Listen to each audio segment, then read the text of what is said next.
बढ़ते हैं अगली खबर की ओर। झारखंड में नए निर्माण को लेकर लगातार पहल होती रही है।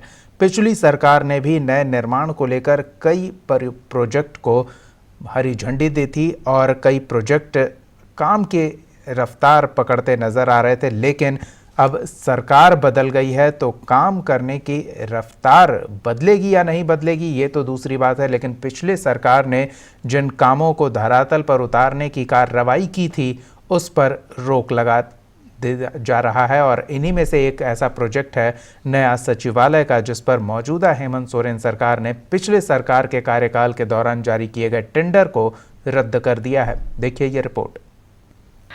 हेमंत सरकार ने सत्ता अपने हाथ में लेते ही बहुत कुछ बदलाव करना शुरू कर दिया है। पुरानी सरकार द्वारा लिए गए कई निर्णयों को हेमंत सरकार गंभीरता से देख रही है। रघुबर शासनकाल में नए विधानसभा का निर्माण हुआ, साथ ही साथ नए सचिवालय का टेंडर भी निकाला गया, लेकिन हेमंत सरकार ने उस टेंडर को अब रद्द कर दिया है और कांग्रेस इसे लेकर पुरानी सरकार पर आरोप लगा रही है कि इसमें भी घपला हुआ था, इसलिए टेंडर रद्द किया गया। देखिए, निश्चित तौर पे भाजपा अपने चाहतों को टेंडर में बहुत सारा मैनिपुलेट करके टेंडर का आदान प्रदान करते रही है। आप देखेंगे तो पूरे राज्य में 2 ही 4 लोग पूरे काम को किया करते हैं। नाम तो जानकारी नहीं है, मगर आप जानते हैं, आपको तो अधिक जानकारी होगी इसकी। तो जो व्यवस्था उन्होंने सेंट्रलाइज कर दिया था उसको डिसेंट्रलाइज करना है। मुख्यमंत्री पूरे अधिकार को राज्य का अपने पास पूर्व के रखी हुई थी। हमारे मुख्यमंत्री, इस राज्य के मुख्यमंत्री, नए मुख्यमंत्री, युवा मुख्यमंत्री रघुवर दास जी इसको डिसेंट्रलाइज करना चाहती है। एक गांव के लोग कैसे सबल बने, कैसे मजबूत बने, उसकी दिशा पे काम करेगी। उनको लगता है कि सरकार जो कर रही है अभी वो सही दिशा की ओर जा रहा है। अभी तक पिछले सरकार पे घोटाला क्यों भी आरोप लगा रहे हैं? वो सभी चीजें सामने आएंगी धीरे धीरे। हम कोई व्यक्तिगत मतलब क्षोभ से नहीं, लेकिन चीजें खुद ब खुद सामने आ जाएंगी। दोषियों को बख्शा नहीं जाएगा। कैसे बख्शेंगे? जब दोष है तो सजा तो पाएंगे। यह सिर्फ जो टेंडर बदल देने से काम चलने वाला नहीं है। आप अगर टेंडर बदले हैं हेमंत सरकार, हेमंत सोरेन, तो उनको चाहिए कि आप यह बताएं कि इस टेंडर को बदलने के पीछे कारण क्या है और उन कारणों के दोषी कौन है, उनको भी जवाबदेह बनाना और उन पर भी कार्रवाई करने की जरूरत है। और इसके लिए कम्युनिस्ट पार्टी जो है वह सरकार पर दबाव बनाने की कोशिश करेगी। वहीं भाजपा के पूर्व मंत्री और रांची के विधायक का मानना है कि उनकी सरकार में कोई घोटाला नहीं हुआ। अगर हुआ है तो नई सरकार जांच करा ले, साथ ही साथ यह टेंडर रद्द क्यों किया इसका भी जवाब दे। देखिए मेरा ये कहना है कि भाई सत्ता अभी हेमंत सोरेन जी के हाथ में है। जनता ने जनादेश दिया है तो भाई आपको अधिकार है, आप जांच करिए। ये इतना ढिंढोरा पीट पीट करके ये क्या डराना चाह रहे हैं किसी को? क्या आपका सरकार है, आप जांच कराइए, आपको अधिकार है। और जो फलाफल निकले तब फिर कहिए कि जनता को बताइए, क्योंकि पहले ही बता रहे हैं कि ऐसा है वैसा है, जांच कराइए ना। वहीं जब आजसू से पूछा गया तो आजसू के देवशरण भगत ने स्पष्ट कहा कि हम पिछली सरकार में जरूर थे लेकिन सरोकार में नहीं। भाई अभी सरकार का काम है, अगर किसी में कुछ गड़बड़ी दिख रहा है तो अपना कार्य क्षेत्र का है, वो कर सका ना। वो टेंडर लिया था उसको जानते हैं, ना टेंडर होने वाला है उसको जानते। हम किसके बारे में बोले? हम कहेंगे जनहित में बढ़िया काम होना। सरकार में तो आप भी थे, आपके मंत्री थे। सरकार में थे, कोई सरोकार में नहीं थे। बहरहाल आरोप प्रत्यारोप का दौर तो लगातार जारी है। परत दर परत कई चीजें सामने आ रही हैं, लेकिन अब देखना यह होगा कि हेमंत सरकार की जांच कहां तक पहुंचती है। ओंकार आवामी के लिए प्रतीक सिंह की रिपोर्ट। तो पिछले सरकार ने एक टेंडर प्रक्रिया को आगे बढ़ाया, मौजूदा सरकार ने उस पूरी प्रक्रिया को रद्द कर दिया, आधार बनाया भ्रष्टाचार के आरोपों को। एक बार फिर रांची स्टूडियो का रुख करते हैं। संजय जी, एक और भ्रष्टाचार का आरोप पिछले रघुवर सरकार पर। हाँ, बिल्कुल सही कहा आपने कि टेंडर रद्द कर दिया गया है और ऐसी व्यवस्था है।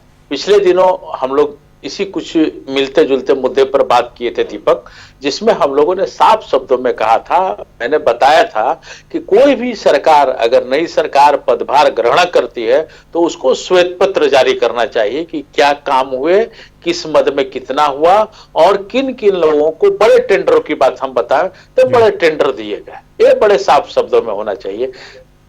अगर मान लीजिए कि घोटाले हुए, घपला हुआ, कोई परेशानी हुई तो नेता विपक्ष तो आप थे ना, हेमंत सोरेन जी।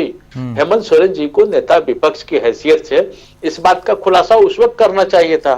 लोक लेखा समिति हमेशा विपक्षी पार्टी को ही दिया जाता है, अपने लोकतंत्र का यह नियम है। तो उस लोक लेखा समिति के जांच में क्या पाया गया, इस पर भी बात उठनी चाहिए थी। ये पूरी तरह से राजनीतिक बातें हैं, सस्ती बातें हैं।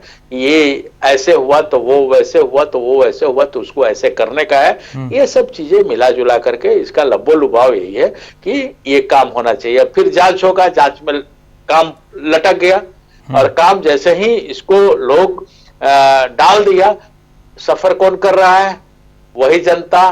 कौन जनता? जो इन्होंने जीत करके लोकसभा पहुंचाया, विधानसभा पहुंचाया, मुखिया बनाया, कुछ भी किया। तो ये जांच की कार्रवाई का कट ऑफ डेट होना चाहिए कि इतने दिनों में जांच करके हम लोग रिपोर्ट देंगे। तो जांच लंबा चलते रहता है। देखिए, चारा घोटाला का ही मामला देख लीजिए, अभी झारखंड में सबसे ज्यादा है, चूंकि उसके मुख्य आरोपी लालू प्रसाद यादव अभी जेल में है। 96 का है, कितने साल हो गए? 24-25 साल हो गए, बताइए। अभी तक कुछ उसका फैसला नहीं हो पाया है। तो इसका कट ऑफ डेट, समाज क्या है, कैसे है, क्या मामला है, उसको आगे बढ़ाना चाहिए। एक खास कंपनी को लगातार टेंडर दिया गया है, इसी से हेमंत सोरेन की नाराजगी है। और यह सब कुछ जब मुख्य सचिव राजबाला वर्मा हुआ करती थी तो उन्हीं के इशारे पर सरकार चलती थी, ये यहाँ का आम लोगों का कहना था, दिखता भी था वो चीज। तो उसी में एक ये इस कंपनी को, खास कंपनी को दिया गया, इसी से इसको कैंसिल किया गया है, रद्द किया गया है। लेकिन हेमंत सोरेन को श्वेत पत्र जारी करना चाहिए। मुख्यमंत्री रघुवर, तत्कालीन मुख्यमंत्री रघुवर दास को हराने वाले सरजू राय भी यही मांग कर रहे हैं, उनका मांग भी जेन्युइन है कि श्वेत पत्र वो जारी करे। दीपक, बिल्कुल, हमने देखा किस तरह से किराए के मकान में झारखंड का विधानसभा चलता रहा सालों साल तक, और फिर उसके बाद नए विधानसभा का उद्घाटन तो हुआ, लेकिन उसकी क्या स्थिति रही? अब नया सचिवालय के लिए अभी भी काफी इंतजार लगता है करना पड़ेगा।